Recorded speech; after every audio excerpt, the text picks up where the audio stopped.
ആദ്യം പറഞ്ഞിരുന്നത് എന്താ, എല്ലാ കളി ഷാപ്പും എല്ലാം നിർത്തും പൂട്ടും എന്നൊക്കെ അല്ലേ. ഇപ്പോഴത്തെ അവസ്ഥ എന്താ? ഇതൊന്നും പ്രകടന പത്രികയിലുള്ളതല്ലേ, വെറുതെ പറയിപ്പിക്കണ്ട. സ്വാമി വിവേകാനന്ദൻ കേരളത്തെ നോക്കി ഇതൊരു ഭ്രാന്താലയമാണ് എന്ന് ആക്ഷേപിച്ച കാര്യം. ഉളുപ്പില്ലാതെ ബഹ്റൈൻ ചെന്ന് പ്രസംഗിക്കുന്നത് കണ്ടപ്പോഴത്തേക്ക് എന്തോ കണക്കിന് കൊടുത്തു അവിടെ കുറച്ചാൾ കൂക്കി വിളിച്ചും അല്ലാതെയും ഒക്കെ. എന്നിട്ട് പറയുന്നത് കേട്ടു, ഇവിടെ ചില കുസൃതികൾ ഒപ്പിക്കുന്നു എന്നത് ശരി തന്നെ, എങ്കിലും അതിനിടക്ക് നിങ്ങളിൽ ചിലർ കാണിക്കുന്ന കുസൃതികളൊക്കെ ഉണ്ടെങ്കിലും അതെല്ലാം. പക്ഷേ എനിക്ക് മനസ്സിലാകാത്തത് എന്ത് വികസനമാണ് ഇവിടെ കാഴ്ചവെച്ചത് എന്നാണ്, അല്ലെങ്കിൽ എങ്ങനെയാണ് ആ വികസനം കാഴ്ചവെച്ചത് എന്നാണ്. നമ്മൾ പറയാറുണ്ട്, കുറച്ച് സ്കൂളിന്റെ ബിൽഡിംഗ് ഉണ്ടാക്കി, കുറച്ച് റോഡ് ഉണ്ടാക്കി, പിന്നെ ലൈഫിലൂടെ കുറച്ച് വീടുകൾ ഉണ്ടാക്കി, ഇത് എത്രയും ചെയ്തു കൊടുത്തു. പക്ഷെ കേരളത്തിലെ ജനങ്ങൾ ഒന്നായി ചോദിക്കുന്ന ഒരു ചോദ്യമുണ്ട്. ഈ കേരളം ഉണ്ടായതിനു ശേഷം ഈ ഉമ്മൻചാണ്ടി എന്ന് പറയുന്ന ഒരു മുഖ്യമന്ത്രി ഇറങ്ങിപ്പോകുന്നത് വരെ, രാജിവെച്ച് ഇറങ്ങിപ്പോകുന്നത് വരെ, അതായത് പിണറായി സഖാവിന്റെ കയ്യിലേക്ക് ഭരണം കൊടുത്തിട്ട് ഇറങ്ങി പോകുന്നത് വരെ മൊത്തം കടം എത്രയെന്നറിയാം? 1.62 ലക്ഷം കോടി രൂപ മൊത്തം കടം, അത്രയേ ഉള്ളൂ. എന്നാൽ കഴിഞ്ഞ 10 വർഷം, ഇപ്പോ 10 വർഷം പൂർത്തിയാകണല്ലോ, 2024-25 സാമ്പത്തിക വർഷം അവസാനം എത്തുമ്പോൾ മൊത്തം കടം 4.71 ലക്ഷം കോടി രൂപ. അതായത് 4.71 ലക്ഷം കോടി രൂപ. അത്രയും കോടി രൂപയാണ് ഇവിടെ കടമുള്ളത്. അത്രയും കടം. അതായത് ഇങ്ങനെ കടം വാങ്ങി കൂട്ടിയിട്ട് ഈ സംസ്ഥാനത്തെ മുഴുവൻ ജനങ്ങളുടെയും ജീവിതം ദുരന്തത്തിലാക്കിയിട്ടാണ് ഈ വികസന പ്രവർത്തനം എടുത്ത് കാണിച്ചിരുന്നത്. അല്ലാതെ വികസനമല്ല. വികസനം എന്ന് പറഞ്ഞാൽ എന്താണ്? ഈ 3.5 കോടി ജനങ്ങൾ കൃത്യമായി നികുതി എടുക്കുന്ന പണം അത് അടിച്ചു മാറ്റാതെ കൃത്യമായി വേണ്ടടുത്ത് അങ്ങോട്ട് കൊടുക്കണം. ഇപ്പൊ KSRTC, KSEB ഇപ്പൊ സ്വകാര്യ മേഖല, എന്നാലും സർക്കാരിന്റെ കണ്ടിയിലാണ് അത് ഇരിക്കുന്നത്, അവിടെ ഇരിക്കട്ടെ. പിന്നെ ശമ്പളം, പെൻഷൻ, പിന്നെ അതുപോലെ മറ്റു മേഖലകൾ, ഇതെല്ലാം ഈ നികുതി പണത്തിന് കൊടുത്ത ശേഷം മിച്ചം കൊണ്ടുവരണം. ഇല്ലെങ്കിൽ ഇതെല്ലാം കൊടുത്ത ശേഷം കുറച്ചു മാത്രം കടം വാങ്ങണം, എന്നിട്ട് പിന്നെ കടം കൂടാതിരിക്കാൻ നോക്കണം. ഇത് അങ്ങനെയൊന്നുമല്ല.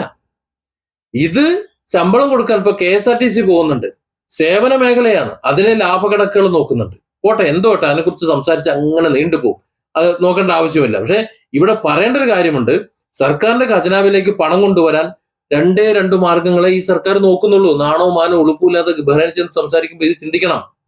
ഇവിടെ ജനങ്ങൾ അടയ്ക്കുന്ന നികുതി പണം കൊണ്ട് ഇതെല്ലാം കൃത്യമായി നടപ്പിലാക്കേണ്ട ഒരു സർക്കാർ, ഭരണത്തിൽ അത് ചെയ്യേണ്ട ഒരു സർക്കാർ അതിന് കഴിവില്ലാത്തത് കൊണ്ട്, അത് കൃത്യമായി കോർഡിനേറ്റ് ചെയ്യാൻ കഴിയാത്തത് കൊണ്ട്, വമ്പന്മാർക്ക്, പണച്ചാക്കുകൾക്ക് നികുതി ഇളവും മറ്റു കാര്യങ്ങളും എഴുതിത്തള്ളലും എല്ലാം നടക്കുന്നത് കൊണ്ട് കോടികളാണ് അവരുടെ കടങ്ങൾ അങ്ങനെ കിടക്കുന്നുണ്ട്.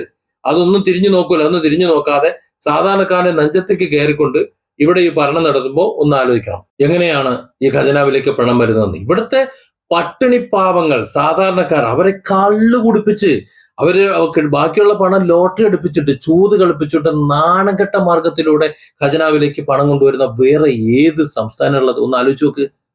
ഇങ്ങനെയൊക്കെ സാധാരണക്കാരന്റെ പണം കട്ടുമുടിച്ച് നേരെ അങ്ങോട്ട് കൊണ്ടു ചെന്നിട്ടും, അല്ലെങ്കിൽ പിടിച്ചു പറിച്ചുകൊണ്ട് ഖജനാവിൽ കൊണ്ട് നിറച്ചിട്ടും, ഈ കേരളം ഉണ്ടായ അന്നു മുതൽ ഉമ്മൻചാണ്ടി ഇറങ്ങി പോകുന്ന അന്നുവരെയുള്ള മൊത്തം കടം 1.62 ലക്ഷം കോടിയായിരുന്നുണ്ടെങ്കിൽ ഇപ്പോ ഈ കഴിഞ്ഞ 9 വർഷമായപ്പോ, 9 വർഷം കഴിഞ്ഞ് 10ാമത്തെ വർഷം ലൈവിൽ പോകുന്ന സമയത്ത് 4.71 ലക്ഷം കോടിയായിട്ടുണ്ടെങ്കിൽ വല്ലാത്ത അത്ഭുതമാണ് വികസനത്തിന്റെ. എന്നിട്ടാണ് ഒരു മാനവും നാണവും ഒന്നുമില്ലാതെ ബഹ്റൈനിൽ ചെന്നിട്ട് വികസനത്തിന്റെ കണക്കൊരു 1.5 മണിക്കൂർ അങ്ങനെ അങ്ങോട്ട് പ്രസംഗിച്ചു വിട്ടത്. ഊക്കിക്കാണ് നന്നായിട്ട്. എന്നിട്ട് ഇടയ്ക്കൊരു ഡയലോഗും കൂടി. ഇവിടെ സ്വാമി വിവേകാനന്ദൻ ഇവിടെ കേരളത്തെ ഭ്രാന്താലയം എന്ന് വിളിച്ചു എന്നാണ് പറയുന്നത്. സ്വാമി വിവേകാനന്ദൻ കേരളത്തെ നോക്കി ഇതൊരു ഭ്രാന്താലയമാണ് എന്ന് ആക്ഷേപിച്ച കാര്യം. സ്വാമി വിവേകാനന്ദൻ കേരളത്തെ ഭ്രാന്താലയമെന്ന് വിളിച്ചിട്ടുണ്ട്. അത് വിവേകാനന്ദനായിരിക്കും മൂപ്പര് പക്ഷെ ഉദ്ദേശിക്കുന്നത്. പക്ഷെ അന്നത്തെ ഒരു സാഹചര്യം അതായിരുന്നു. ആ സാഹചര്യത്തിൽ കേരളത്തിലെ അന്നത്തെ ഭരണകൂടത്തെയും അവിടുത്തെ ജനങ്ങളെയും എല്ലാം കൂടെ ചേർത്തിട്ട്, മുഴുവൻ ആൾക്കാരും ചേർത്തിട്ട് സ്വാമി വിവേകാനന്ദൻ ഭ്രാന്താലയം എന്ന് വിളിച്ചു.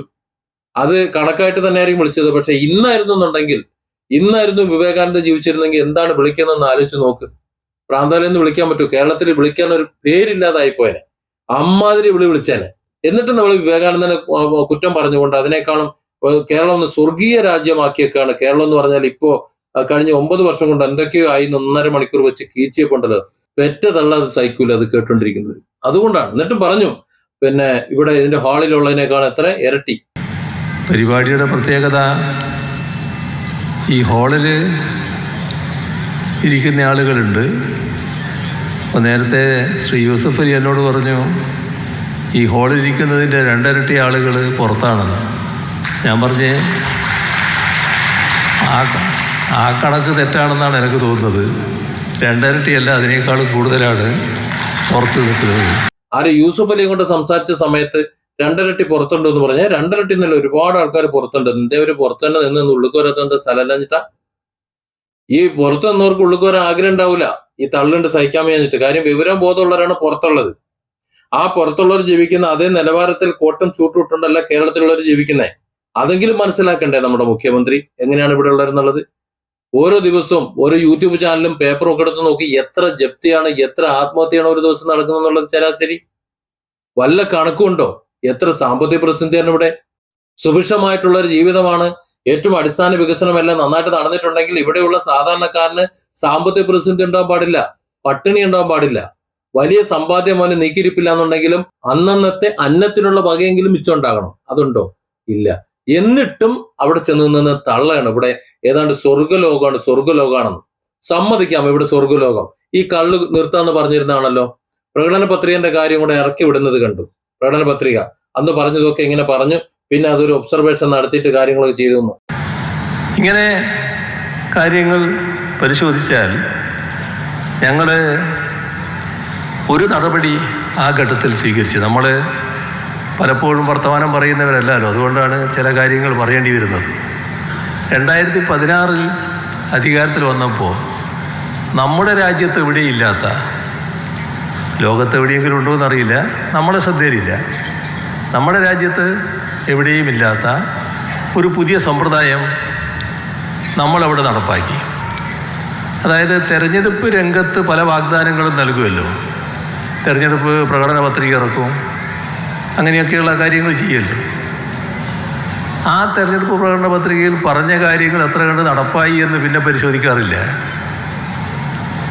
എന്നാൽ ആ പരിശോധനയിലേക്ക് സർക്കാർ കടന്നു.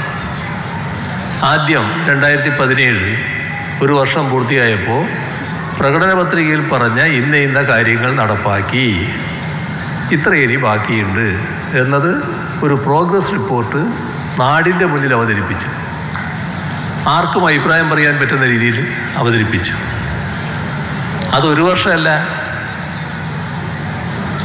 ആ 5 വർഷവും ചെയ്തു. ആദ്യം പറഞ്ഞിരുന്നത് എന്താ? എല്ലാ കളിഷാപ്പും എല്ലാം നിർത്തും പൂട്ടും എന്നൊക്കെ അല്ലേ. ഇപ്പോഴത്തെ അവസ്ഥ എന്താ? ഇതൊന്നും പ്രകടന പത്രികയിലുള്ളതല്ലേ, വെറുതെ പറയിപ്പിക്കണ്ട.